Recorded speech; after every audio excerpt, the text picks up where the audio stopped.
The Jensen house stood at the end of Miller Road for 90 years before the county finally sealed it.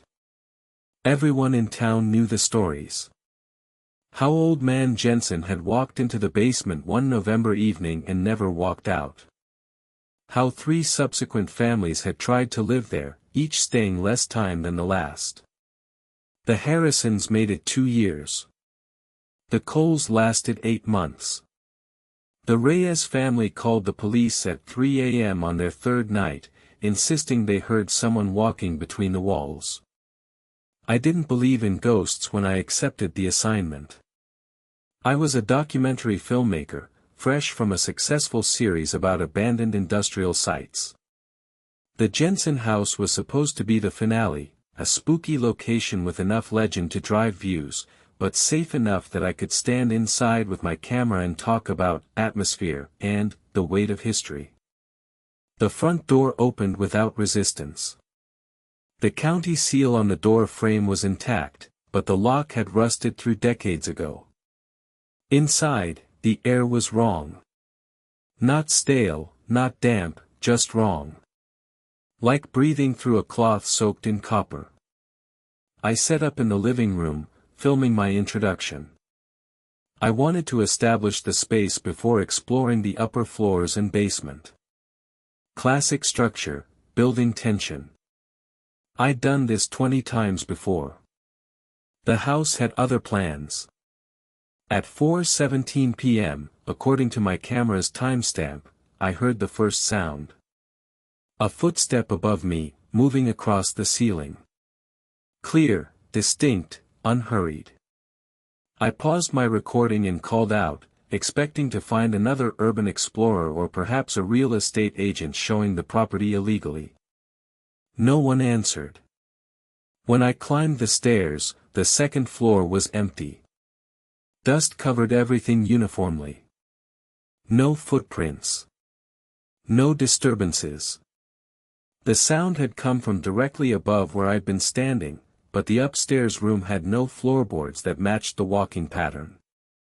I checked twice. I told myself it was old house settling.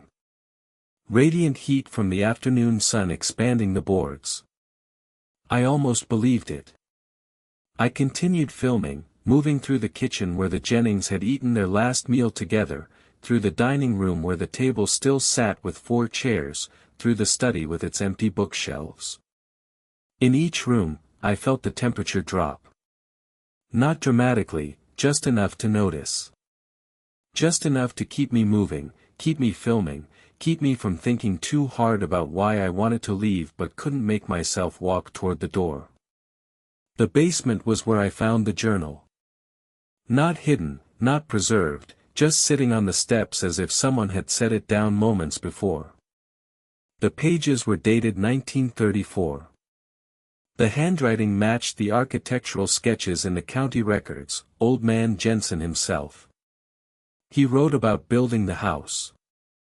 How he'd found the land cheap because of the sinkholes. How he'd filled them with concrete and built anyway. How sometimes, late at night, he could hear the concrete cracking, deep below the foundation. I filmed myself reading the journal, my voice shaking more than I wanted to admit. This was gold for the documentary.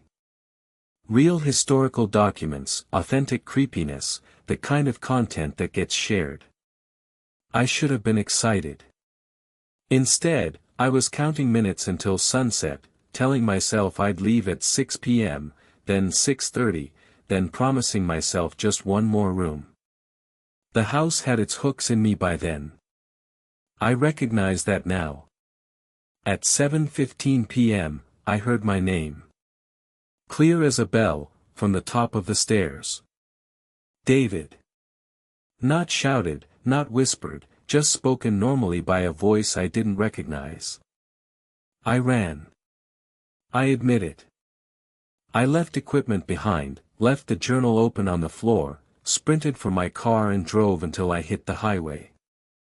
The documentary never got made. I couldn't look at the footage without hearing that voice again. Without feeling that wrong air in my lungs.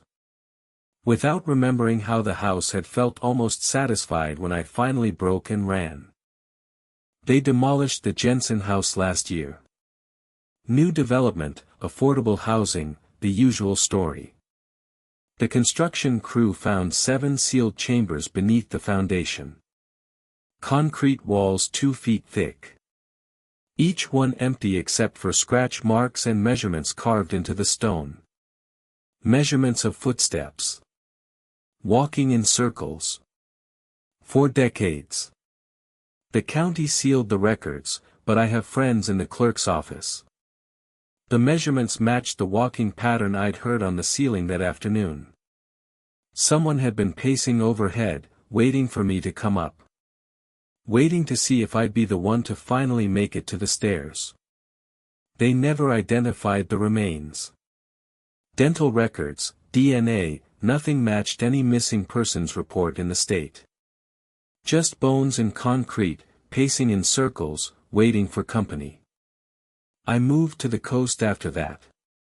New state, new job, new apartment with thin walls and neighbors who make noise at all hours. I tell myself it's better. Safer. I almost believe it. But sometimes, at 3 a.m., I hear footsteps above my bedroom ceiling. And I remember that the Jensen house had been 2 stories tall, with no 3rd floor, no attic, no space above the 2nd story where someone could walk. And I wonder if it followed me home.